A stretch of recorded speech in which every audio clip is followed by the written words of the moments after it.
All right, welcome to the Jeff and Heidi Show. Today we're excited to have Stephen Burkhart with us today, and he's got a great story behind him. I met Stephen because I actually had the opportunity to be on his podcast show, and it was an awesome experience. And to see the quality of output that he gave, the digital hustle, and actually, let me just give you a moment to give a brief introduction to yourself, and we'll get going with this.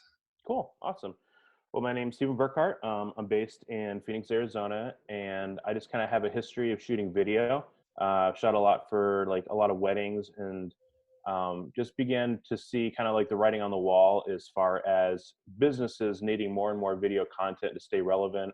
You go through and you read the stats, and it's like video content was like the most engaged, just the highest converting. People enjoy it; they want to see more of it. And so to me, it just made sense that like, since I've already been building up this skill set, like why not use this to help small businesses? And like for, you, me, and anyone else who's ever started a business, it starts out as just like a dream and then as an idea. But until you can like capitalize on that idea, it's just a dream. And so I thought, what an awesome way to like accomplish what I want to accomplish in life, by helping other people accomplish what they want to accomplish in life, by shooting video for them and helping promote their business. So I've been doing that. I've been shooting for a couple of years now, but just more recently got in the business space. And so, so with Jeff, you and I sat down on the show, and the show was just an opportunity for me to connect with small business owners and to be able to like provide helpful content for them. And, you go on Instagram TV or Instagram or Facebook or wherever, and all the time you're seeing people like sharing like videos of them on podcasts and whatnot. And it's great content. And so I figured, why not have that something for you to be able to promote your business, share your message, and I'd be able to do the same with mine. So it's just been an awesome opportunity to just kind of get to know people and kind of get in that like space. But yeah, so I shoot video mostly. I shoot photos, and it's just been a great opportunity and avenue for me to like connect with people and help just kind of connect on that goal of like making dreams happen. Yeah. And the cool thing is too, we take this video, we put it out there, and it's basically this video of our Zoom call here, Mm-hmm. but yours is at a whole nother level. It's gone through the editing. It's a professional video. And so, yeah, that's definitely, I've got it on my website for that reason. It's Awesome. high quality, and it's definitely some really nice work. So I commend you on that. Thank you. So I guess tell me a little bit about, on the entrepreneurial side, you've worked for others, you've done contract work, stuff like that. It seems this last little bit, there's been a shift on more and more on the entrepreneurial side. Tell us kind of a little bit about that. Sure. I think it's funny when I normally hear other entrepreneurs' stories, they usually have like this rich history of selling since the time they were like 2 years old or something. And I just never was that way. I think like as I've like grown older and thought about like my drivers, my motivators, I just realized like for me, money was definitely a factor in some of the decisions for that. Obviously, like when you work for someone else is deciding how much you get paid, and what your opportunities are or are not. And but for me, it was like the freedom. So for me, entrepreneurship is a lot about the freedom of choice, freedom to be able to like provide the services in the way that I want to, how I want to whoever I want to, and to be able to edit from my laptop. What we're doing right now, like we could just do this anywhere that has a solid internet connection, and and so for me, like entrepreneurship journey was a lot about just like freedom and the ability to kind of like, because I'm a creative person, be able to like express myself and my work in a way that I choose, if that makes sense. And so I enjoy having that freedom that doing your own thing allows you to have. Yeah, I was looking at your LinkedIn profile before we got on the call, and I noticed one of the things that you said you like help business owners kind of show their why. Did I read that right? Yeah. And so how do you help people kind of get to their why, or do they already come to you knowing that? I think it's a little bit of both. I think that some people, I think everyone probably knows what it is. It's just they have a hard time verbalizing it and Right. really explaining it well. I think like so many other things in life, like it's like internalized, and we just have to find a way to like getting it out. And I think that working with people in content, like you get a chance to like talk about what you do and say out loud. Like I know it's been helpful for me to be able to like talk out loud about what it is you care about. And all of a sudden, like when you start like hearing yourself saying stuff out loud, like over and over again, you're like, oh wow, like you like almost notice this own trend within yourself. And so I think that happens a lot with the people I work with, where it's like they kind of know in their heart what they care about and believe in, but then once they start talking about it, it gives them the chance to say like, oh, like I didn't realize like I cared about that, or I didn't realize I thought that way, but now that I'm saying it out loud, and then it helps them like discover what it is that is their why and their motivator. Right. You know, that's one thing just from my personal experience. Obviously, your talents and expertise in doing the video and all those things is exceptional. But what I noticed too, you know, you had me on your show to talk about being a business coach and those sort of things. But a lot of what we started with was my other business. And, Right. you know, my business of Kodiak Mountain Stone that we started in 2005 and we're still running today, because you were able to talk about that and bring that over into the coaching, showing that, you know, I'm a coach, but I also have all the business experience behind me. And so that was another talent that I think you have, is not just being behind the camera, being behind the editing, those sort of things, is the talent of being in front of the camera and your interviewing abilities. And so I think, you know, Thank you. tying all those things together, really, you end up having a great product. So I think you're gonna make me blush. I really appreciate that, and I think we probably touched on it a little bit when you and I did the interview. But like for me, the thing that was so refreshing about you was that like so many people are coaches and they have like no business being coaches, and like not to like call people out, but I mean it's like that's just reality. And so you have just like, I just wanted people to know that when you say you're a business coach, you have like this wealth of experience to speak from, which is awesome. And I think that is comforting to people, because I think we're kind of living in an era where there's a little bit of ambiguity on like people's past, and like if they like legit have something to talk about, or if they can put together just like a killer highlight reel. So I appreciate that though. Thank you very much. I try very hard to do well on camera. So it's definitely like a newer thing for me. Yeah, I had a thought, because before we started, we were talking a little bit about how we're, you know, not well, we're in a time where people are supposed to be staying home and, you know, Yeah. protecting themselves from the coronavirus. And with video being more usually a face-to-face, hands-on thing, have you ever thought about maybe just in the short run using something like Loom video, which would be kind of like this? Have you ever heard of Loom? I Loom? haven't. Yeah, so it's a way of creating videos, but you would be doing it on your computer like this. So you could have, you know, whatever you want a video be on the other side of your computer or your, I guess your phone. I'm not sure, but I know Right. it's a great platform for creating video. Don't mind if I don't write that down. Yeah, it rhymes with Zoom, but it's Loom.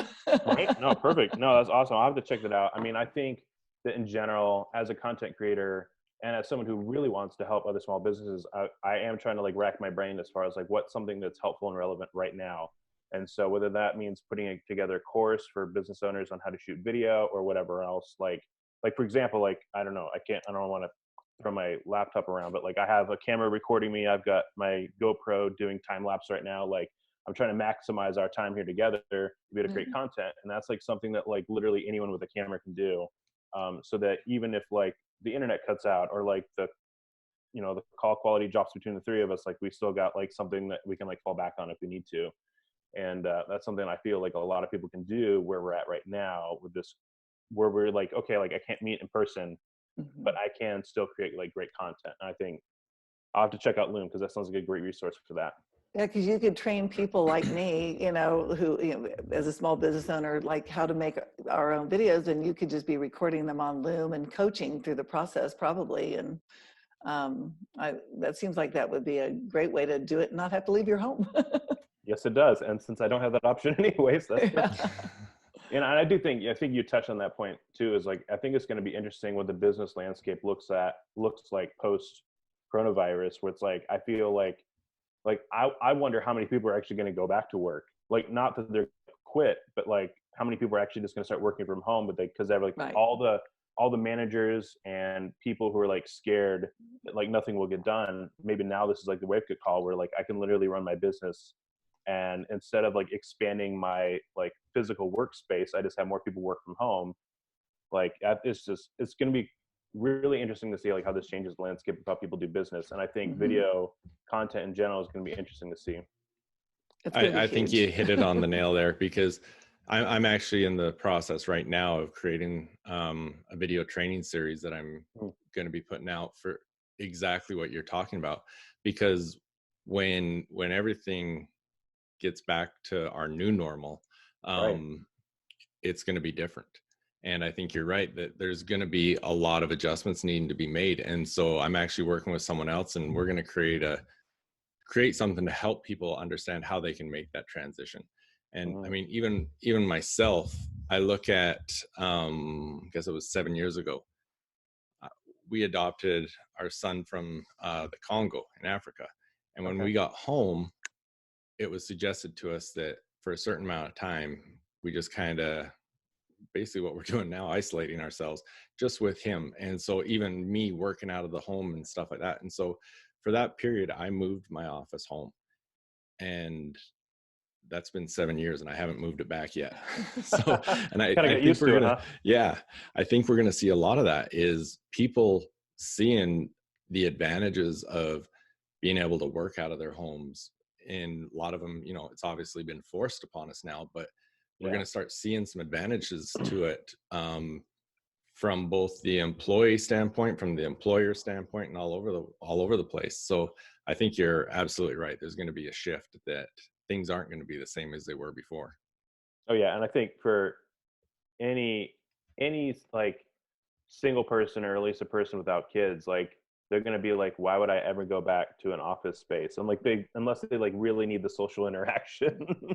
But yeah, this opportunity is like a great way to push past those fears of like, well, what if I'm not available enough, or what if like people need to see me, or what if, and like now there is no option, so now you can just try it and see if it works, and like it has to kind of work right now. So Yeah. you kind of problem solve through those things.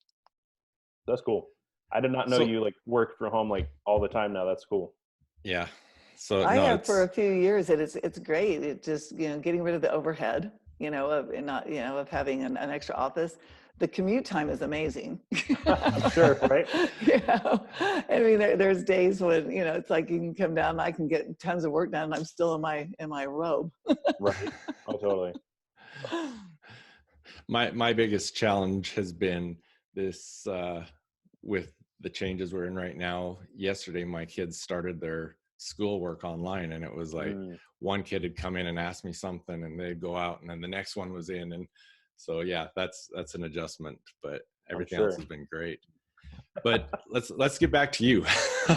um, so one of the things I've been thinking about, someone, that is looking, that is in the same industry as you, just starting out, on that entrepreneurial path, they can be looking at jobs to do the type of things you do. But you know in this changing environment, what advice would you give to someone up and coming that's interested in what you're doing? How do they get started, and really, where do they go? Well, um, that's kind of like a loaded question, I feel, in a good way, in a good way. Yeah. So like basically I learned almost everything I know off of YouTube. I've certainly worked with people who have like helped me out in certain ways. Um, Throughout the whole process. But basically, I would just like try something, and then when I couldn't figure it out, I had to go on YouTube, or like, oh, I think this is a cool idea. I don't know how to do that. Go to YouTube. And thankfully, like I said, I've gained resources of like other videographers. But I think it just depends on the person's temperament. Like I think it just depends on like how the person like learns and how like aggressive they are about it. I feel like I'm kind of like a figure it out myself kind of person by nature. Like I'm a firstborn. I'm kind of independent in that nature. And so for me to like figure it out on my own, while it's frustrating and draining, I do it. And I think other people need their hands held a little bit more. And I don't mean that in a negative way, but like they really blossom, let's just say it, they like really blossom underneath someone's direction, if that makes sense. Yeah. So I think that the one thing I didn't do that probably would have been better is, in the sense that I would have grown faster, is just find someone that you can like shoot for, or at least assist, that you can start learning a little bit about them. Because there's like a lot of people shooting video now. It's not like there's like a couple. And so like literally like for me, I have a guy that's like pretty good at video, and he's been shooting with me a lot. He did not shoot with the video that you and I did, Jeff, but he's been actually helping out with quite a few since then. And so he's like learning under me and like learning different things and how I do things and how I view things, how I light things, how I shoot things, how I direct people through things. And so I think that gives him a chance to learn much faster. So yeah, so I guess like long answer long, you just have to like be honest with yourself about like what kind of situations you blossom in. If you're fiercely independent and willing to like put up with it, you can just teach yourself and go on YouTube and like learn pretty much everything you need to learn there, because there's some awesome people on YouTube that are teaching.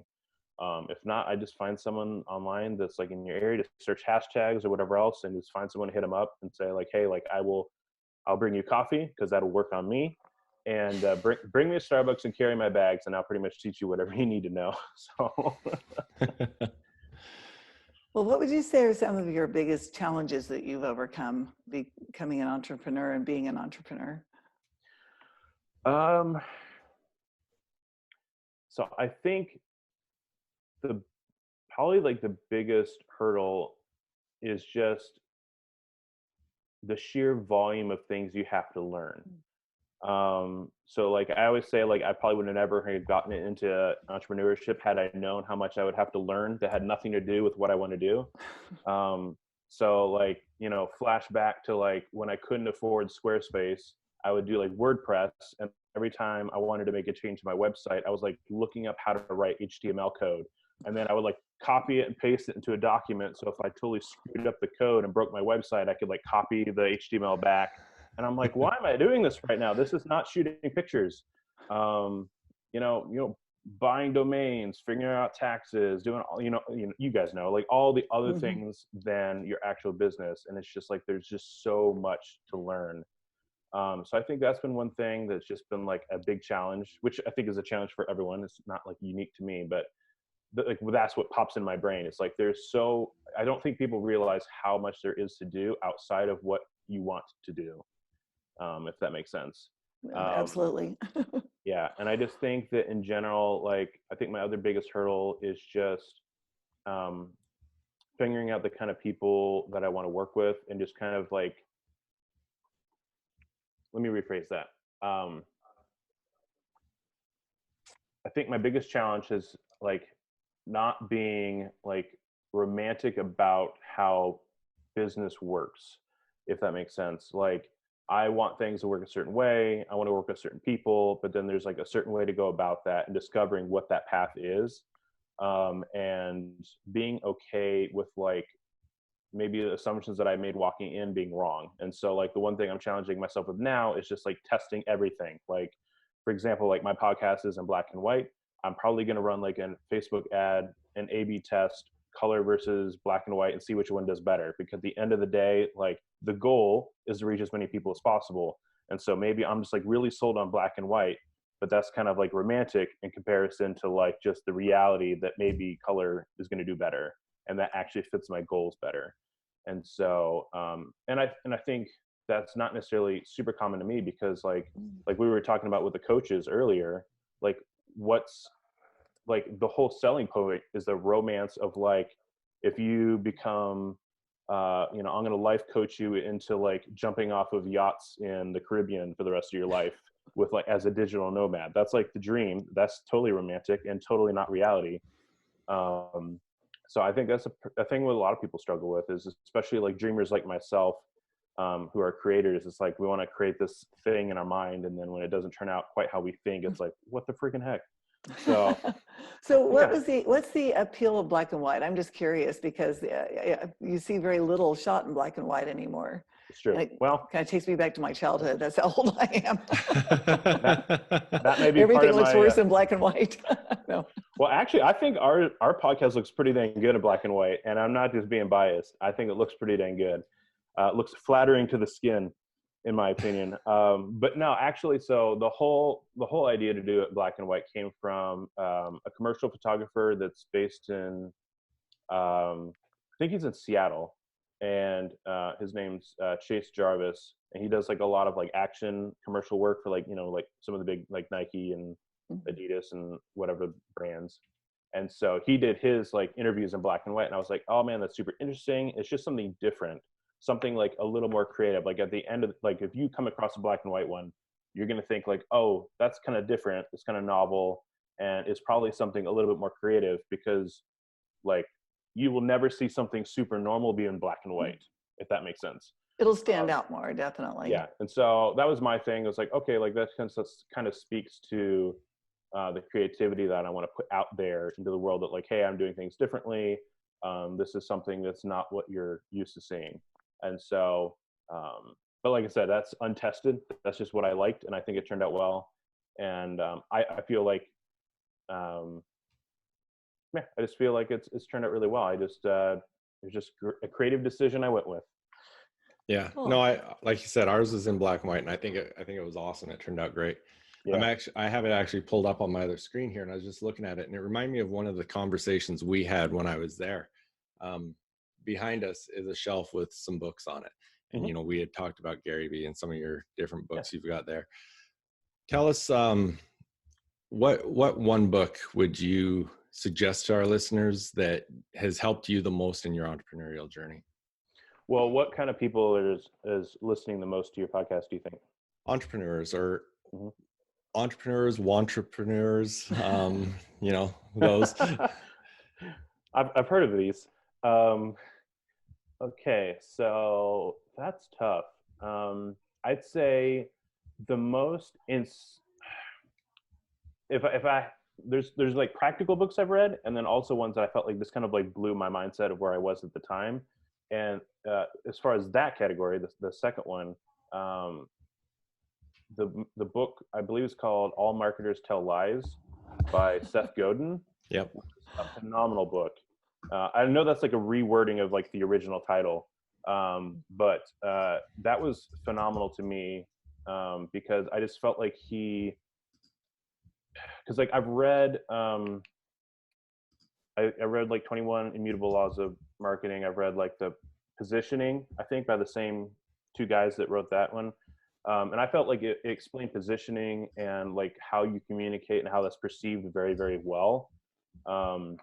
Like, so just to like jump into the examples quickly as I can, like he was talking about a brand who had like a healthy potato chip, and they, instead of placing that potato chip in the chip aisle to be just kind of categorized along with everything else as just another chip, they actually put it in the produce section. So like people would start to think about it in their minds, like, okay, like this is like a healthy choice. This is like just like buying vegetables, because it was like literally made out of vegetables. And so then when they felt like it had saturated the market enough as something that was different and more as a healthy choice, then they moved it to the chip aisle where people would be buying chips. But at that point, it had cemented in people's minds something different. And that just blew my mind, that like something so simple could have such a huge effect on like how people perceive you. And they just have like all kinds of examples like that. And I thought that book was just phenomenal. So that's like, I feel, and it's so small. It's like a super short read. Yeah. But like every other page, you're just like, what? So yeah, I definitely recommend that one. Excellent. All right. Well, we are getting to the point we need to wrap things up. So what I want to make sure to do is a few things. Make sure people can find you on your website, social media, everything. Find where they can watch your interviews and podcasts. And so just share with us everything. One thing I want to really commend you on is people need to be following you on Instagram, because you do some stories on there that you give a lot of value and add a lot of Thank you. information that are helpful to people. So share everywhere that we can find you? Sure. So pretty much Burkhart Creative Agency is going to be pretty much how you find me most anywhere. Is burkhartcreativeagency.com. My username for Instagram is Burkhart Creative Agency. I have both stuff on my IGTV and on my regular stuff along with the stories like you mentioned. So I have like a lot of the stuff that maybe you'd find on YouTube. That would also be on like the Instagram TV, just in case you don't like switching platforms. I pretty much have everything duplicated on there. So, and YouTube is Burkhart Creative Agency as well. Excellent. Well, yeah, we definitely would suggest anyone watching this to go check it out. He's got some great interviews, got some great work on there, and a lot of inspiring things. And that's it's Burkhart, correct? That's correct. Thank you. Okay, just want to make sure everyone can get that. And People we'll put throw it a in the D show in there at notes. the end a lot, so I appreciate you spelling that out. I should do that. For sure. No, we appreciate you being on here with us. Yeah, you do some amazing work, and we want to get that out and help you share that because we want more and more people to see that. So thank you very much, and it's been great talking with you. Awesome. Thank you very much. Thanks, Stephen. Have a great day. Thanks, you too.